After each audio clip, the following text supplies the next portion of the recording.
Good morning, and hopefully you can hear me. Good Good morning. morning. Here we Good morning. go. You hear me? We're all here, Mark. All Excellent. right. Great to see everyone. Come on in. Come on in. Good morning, Tamika. Cincha Green Tea. Cincha, did I pronounce that right? Okay. I love it. Thank you. We'll And just say green husband, tea. green tea. There you go. Great to see everyone. Come on in. As always, let us know what you're drinking tea, coffee, water, whatever your beverage of choice is. Let us know. Good morning, first gen legacy builders. Let me get my sip on. Okay, wonderful. What Let me a day. introduce. For those who don't know us, my name is Marcella Mullen Williams. Okay, I can get my own name right. And I'm with Mark Mullen. We are financial advisors and the co-founders of Legacy Builder Group, a family-owned holistic coaching and investment firm where we help families achieve financial certainty and create impactful, multi-generational legacy wealth. That's what we're all about. Good morning. Come on. And Tamika said it's Japanese. Japanese, yes. Thank Yes, you. wonderful. So Mark has joined me today because we are talking about navigating the entitlement trap, right? And we're gonna get into it. We're gonna hit it and head out because you've all experienced me with my technical difficulties, right, Mark? And Yes. I don't want it to happen again. And guess what? My new computer's coming in today. So it's going to resolve all of these issues. I tell you, this poor computer has been struggling with the new upgrades and equipment. So we're getting it all together and we're going to get right into our subject today. Good morning, Francesca and Tamel, Daniel. Great to see you all. Thank you for celebrating with me, Daniel. So last week I shared about finances and friendship, right? And that was such a great topic. I brought it up because the topic kept popping up. And side note, if you missed it, I highly encourage you to go back and catch the replay because it was a good one. You don't have to believe me. You can see it in the chats. Catch the replay. You don't want to miss it. And so, with that finance and friendship being such a hot topic, there's another topic that also happens to be pretty hot, right, Mark? It's Oh, and it's yeah. it's the one we're talking about today. Yes, so let's start with getting clear on what entitlement means because the conversation we're having today is about navigating the entitlement trap, right? That's what we said. So I like to start with making sure we understand what does entitlement mean. So entitlement is defined as the belief that one is inherently deserving of privileges or special treatment. That's just in general. So now we understand the entitlement trap is falling into that sense of entitlement. It can happen with kids, it can happen with adults, it can happen with anyone.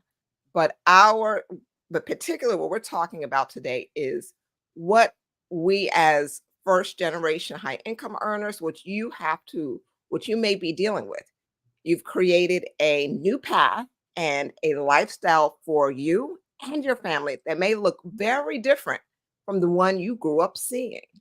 And that's a wonderful thing. But there may be some concerns that come with that new path and that new lifestyle. It's maybe coming up for you regarding your kids and developing that sense of financial entitlement. That can be something that keeps many people up at night. So Mark and I certainly hear about it constantly, consistently. And so I just want you to share what you've been hearing in your conversations around this topic, because I just think it's going to resonate with a lot of you who are parents, grandparents, niece, aunties, uncles, all of those. So, Mark, go ahead and share just your experience. What we've been hearing from our clients, friends, all of that. It's funny how you say clients, friends. It's just about every circle that we are involved in that we see this and we hear this. So again, it's one of the reasons why we're here today because we have the benefit of really hearing people's shares, and especially when it comes to, let's say, our clients when we are addressing money matters and so on. And one of the topics that keep coming up is how they grow up being, let's say, the first time six figure or seven figure individuals in their family. And so they want to bring a better experience for their children. And the results of that is that they feel like their children don't appreciate what they have.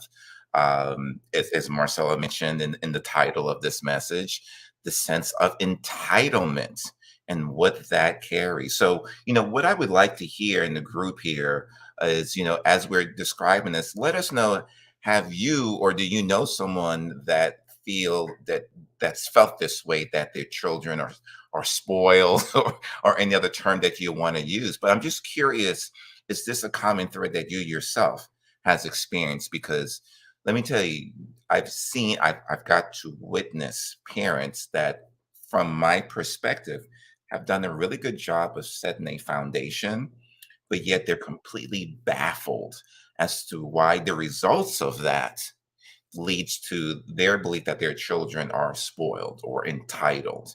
And we're going to address those matters today. But let's see a show of hands or any comments in regards to your own experiences, whether it's yours or somebody that you know that's dealt with that.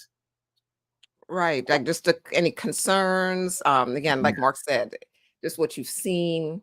Let us know if this subject matter, resonates with you in a certain way. So, Mark, again, we're hearing these conversations, and like I said, it shows up in different ways. Um, and it shows up in different ways. So we want to get clear on a few of those things. And so I'm just going to go back and read entitlement because I see Daniel addressing that in the chat. The definition of entitlement is the belief that one is inherently deserving of privilege or special treatments. Okay. So take that definition. Of course, it can apply to anyone, but in this conversation, take that definition and apply to maybe your children or somebody else's children from the parent's perspective, and see that they fit into that definition. Yes, absolutely. So with that said, we want to again hit on, that's the situation, the problem, as you may put it. And we want to just look at how we can ensure that you're raising money savvy, responsible young adults. And if they are already adults, how can you mentor and guide them into becoming financially responsible successors of your legacy wealth, right? Because that's what this is all about.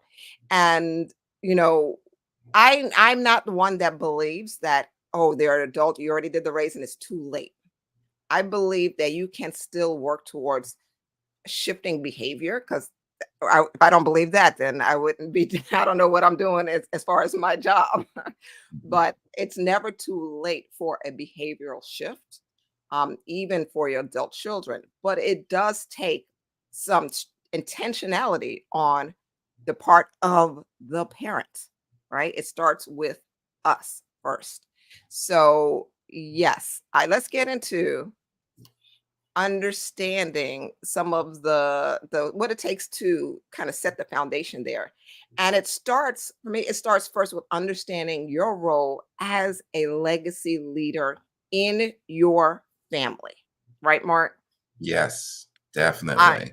It absolutely does. And I see a couple of comments there. I love the shares there. Yeah. Thank you, Nancy and Yes. Francesca and Daniel. But yeah, it does really start as with your role as a legacy leader. And from there, you need to ask yourself, I believe, this question. This is the question I want you to ask yourself here. What family culture am I creating that will ensure that I am raising successors who understand financial responsibility and gratitude? What culture am I creating?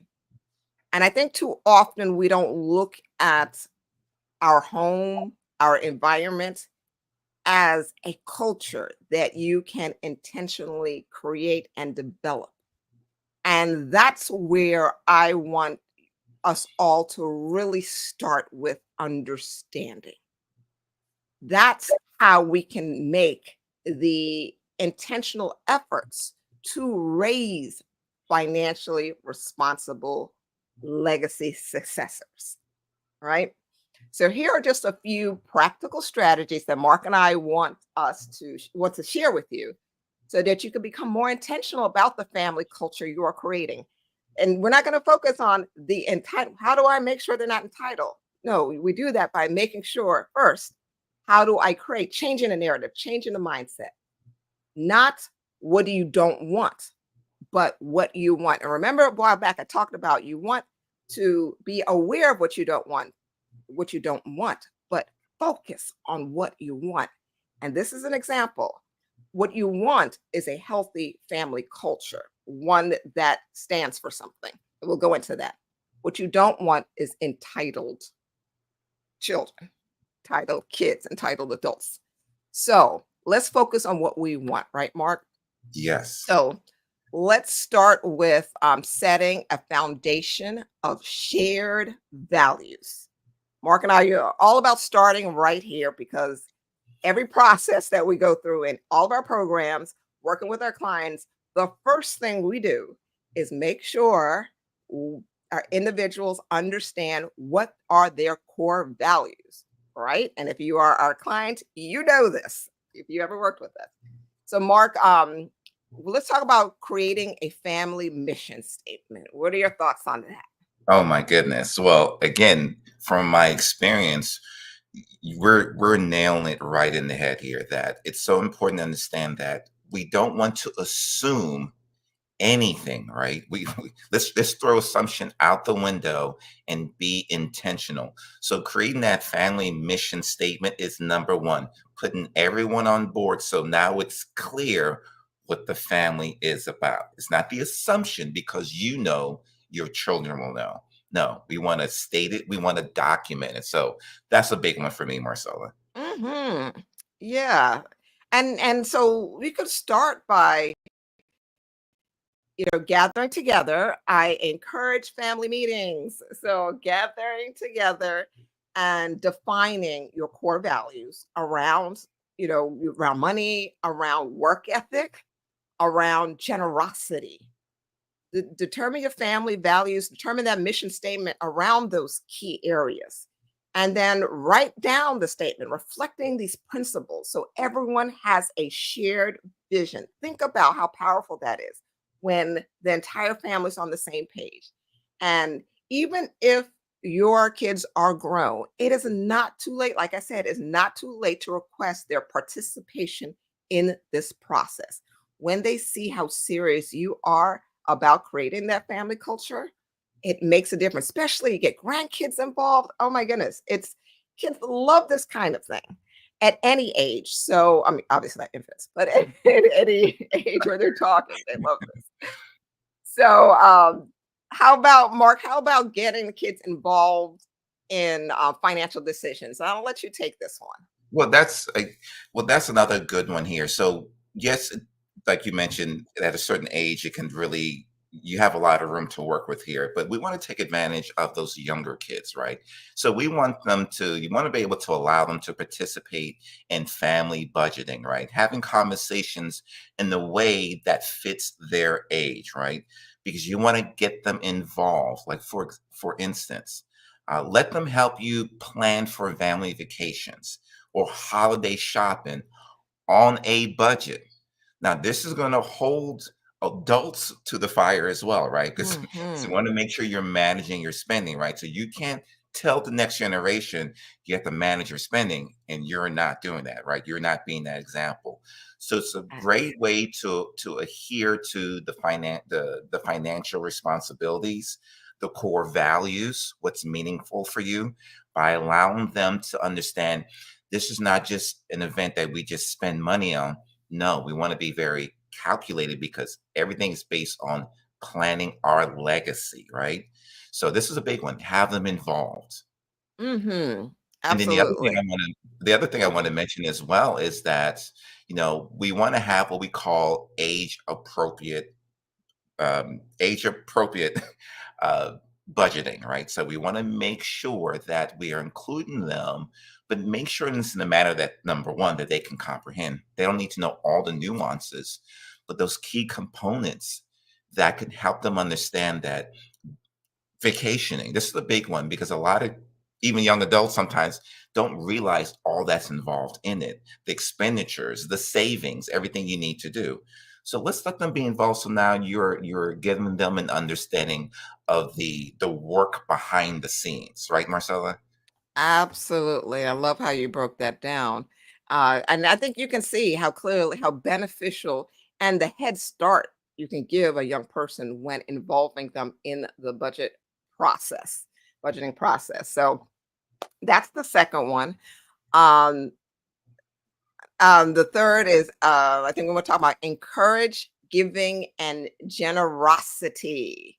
And that is one I know that resonates a lot with Mark and I, because when we think about money and teaching kids financial responsibility, we probably don't often think about how the encouragement of giving and volunteering together could actually make an impact in that. So we encourage actually as a family, just like we encourage you notice the theme of building the family culture requires family togetherness, right? Family unity. So volunteering together is one thought and idea in a way of raising financially savvy, responsible successors. So I would suggest you regularly involve the family in charitable activities, and this act will allow them to build empathy and gratitude. This is so huge. I know, for my husband and I, we did this with our kids, um, and the development of, how they're empaths, they're total empaths. And I think because they were always so involved in the giving process, in supporting the community.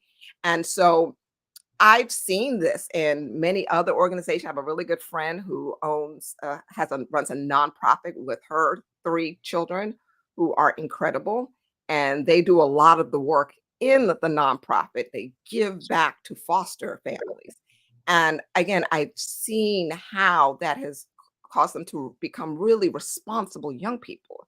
So volunteering really helps kids and all of us recognize that not everyone has the same resources as us. And therefore, it helps to foster a sense of thankfulness, right? Thankfulness in what we have. It's not about more, more, more. It's like, wow, we're so blessed. We're so fortunate. Right, Mark?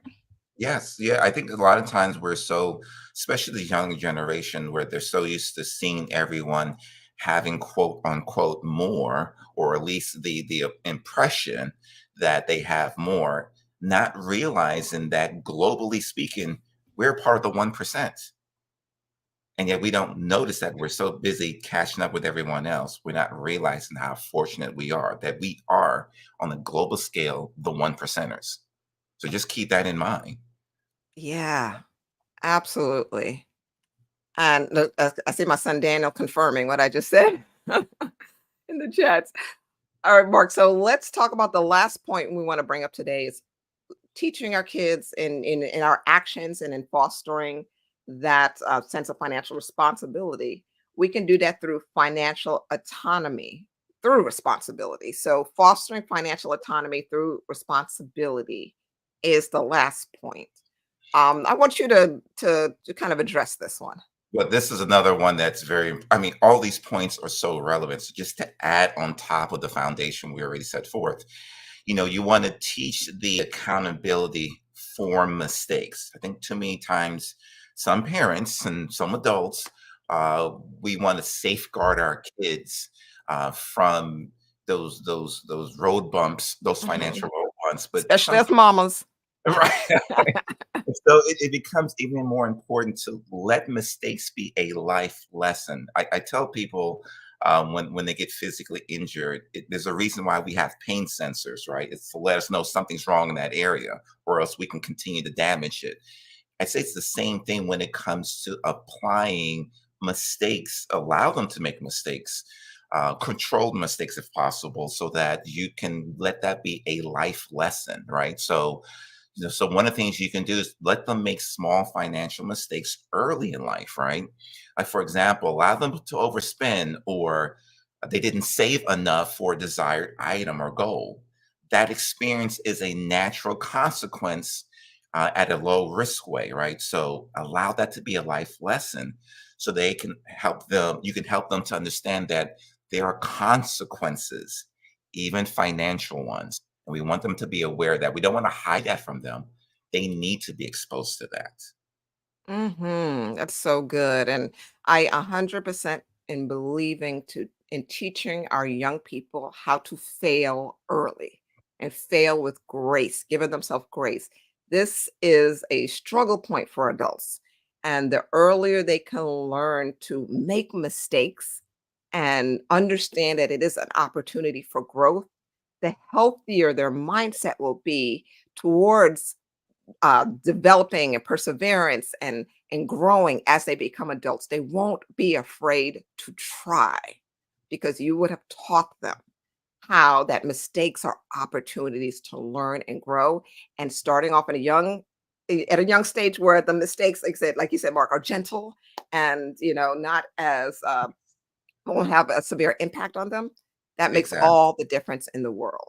So that's why it's so important. So just to recap. Marcel, Oh, if I can go ahead. add one other thing here, Yes, just popped in please. my head, because for many of us, we can relate to this, that our first experience with credit cards is when we went to college. For many of us, that's when we were introduced to credit cards with no prior experiences, right? So, and in this age where there's so much more available to them at an earlier age, we have to do our part to educate them at an earlier age to give them that advantage. So I just wanted to spell it. Mhm. That's one thing that I hear a lot in our age group. It's like, yeah, college is when I was introduced to credit cards. That's a little too Yes. late. That is That's too late. You're absolutely correct on that. Great point, Mark. I'm glad you brought that in there. So just to recap as we close out the 4 points that we brought up today, and trust me, we can bring so many more, and we'll probably again, we're gonna be doing some things and providing you some extended details to our tea times, but that's to come in further news. But for today, the key points that we talked about is setting a foundation for shared values. That was one. Two, involve kids in financial decisions early. Three, encourage giving and generosity. And four, foster financial autonomy through responsibility. All right. And if you missed anything, that's what the replay is for. So make sure you catch it on Facebook or YouTube. That's where you can find us. We're also on LinkedIn. I hope today's conversation gave you some really helpful insights. That's what we want. That's what Mark and I want to make sure that you have something here that you can kind of implement right away. And if you have any questions or experiences to share about navigating the entitlement trap, continue to share in the comments.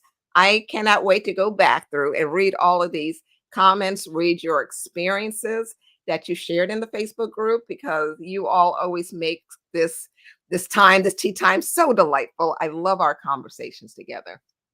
So thank you everyone for joining us, joining Mark and I for today's Tea Time Tuesday. Thank you everyone on Instagram. I see my dad there, and everyone on YouTube, LinkedIn, and Facebook. Thank you so much. And join us next week where we will continue to develop the behavior that will build your legacy. Thank you, awesome. everyone. Have a Thank great you. day. Thank you for the Thank comments. Love it. Thanks, Mark.